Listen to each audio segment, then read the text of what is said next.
Ladies and gentlemen, welcome back to the Hard 100, a video series documenting the culling of my collection from what it is to what it is going to be, and that is a Hard 100 games. Today's episode is going to be a little bit different.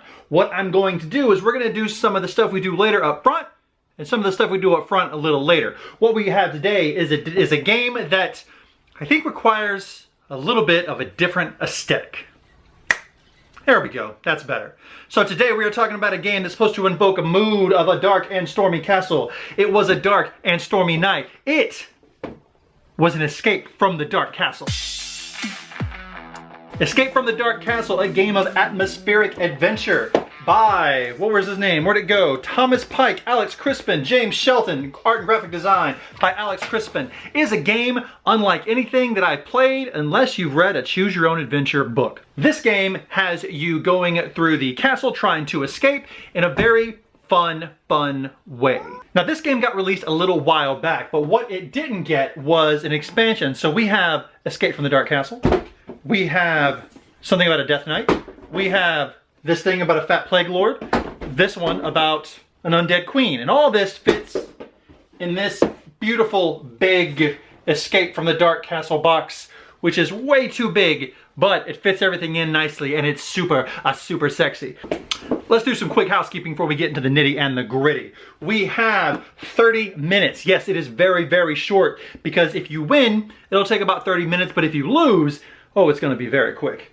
1 to 4 players. Now I have only played this solo. You will see that in a moment. What I've done is I've taken my thoughts as I've been playing and kind of explain as we go with a little finishing touch at the end. I felt like that was the best way to get my reactions for this. So we're gonna kind of do this a little bit differently. And finally, ages 14 up, there are some gross ass things happening in here and some heads getting lopped off. And this is a dark castle in more ways than one. So what we have here is I have played this game a handful of times. We're gonna take you through my thoughts as I thought them. Then at the end, we're gonna determine if it is in or out. This game for me was hyped out the ass. I was super excited for this Kickstarter. I got everything on it. Let's see if it lived up to the hype, or let's see if I just wasted a whole bunch of money. Ugh.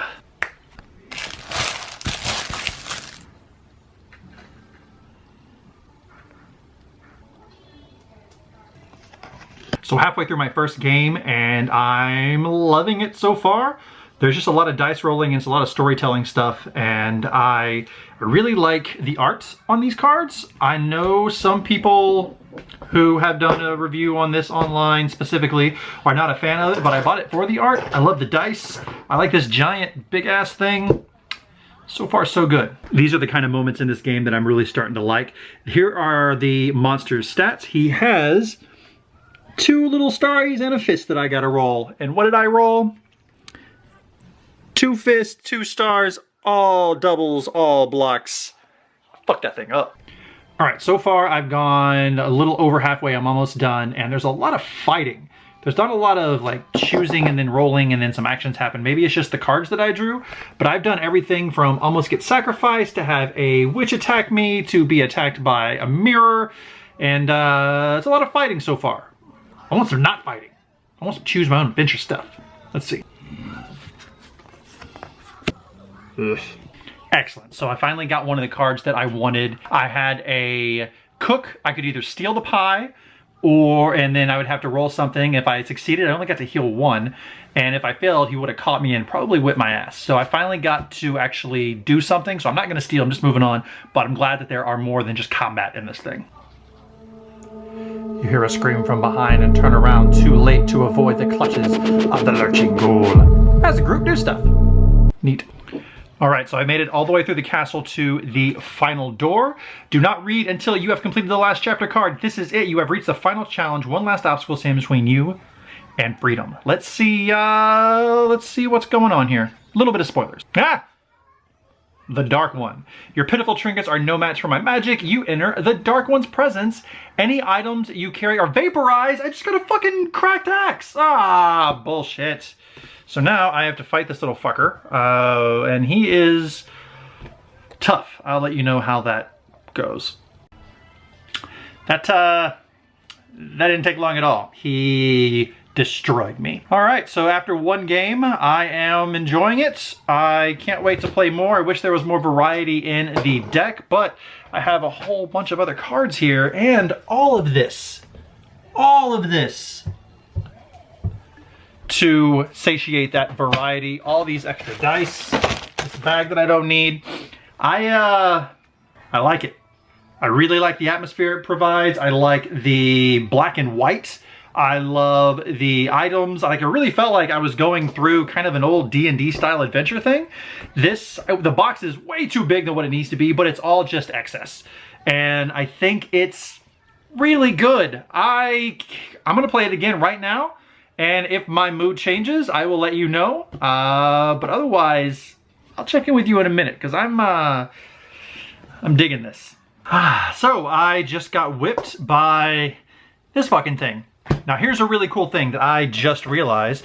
Because I died, I get to go to this sweet ass death book and look up exactly what happened when this flying wing monstrosity killed me. Let's find out, shall we?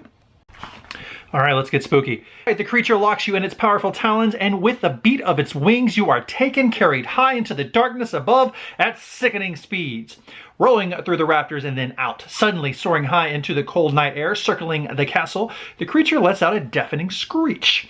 And with a single motion, plucks your head off from your shoulders, your body is released, plummeting through the churning skies, and finally slamming into the ground some distance from the castle. Without you, the rest of your party is soon overcome by the forces of darkness and hauled back to the deepest, darkest of cells, where their screams ring out in vain for the rest of their days. Your adventure ends here. So that's the game. You flip over a card, you roll some dice, you try to match some symbols, and you get some items and try to just go through the cards. It's simple, but it is... Yeah? What do you think, baby? Did you like the game? Yeah? Yeah, kisses. I don't see too many problems with it. The variety is there. Everything seems to work pretty well. The systems are simple, integrated. I can't wait to play it with someone else. Also, this, holy crap, this thing is ridiculous. It's just a big giant metal ass token that says who you are whenever you're playing solo or with people. All right, so that was and is Escape from the Dark Castle. It is very, very cool. If you're wondering why I got a bucket back there, it's because I got a leak in the roof and I don't want my games getting wet. This game is really fun. I like the aesthetic of it. I like how no matter what kills me, there's something in this little book that tells me exactly what happened, which is a super neat touch. My deluxe edition also came with a little short story collection. I have all 3 expansions that are going to get played to death. There's a lot of variety here. I got exactly what I wanted, so sometimes the deck may be more combat heavy or more adventure heavy, but at the end of the day, it's gonna wreck your shit. It was really hard, and it's more than just die roll, because all of these items can mitigate that die roll.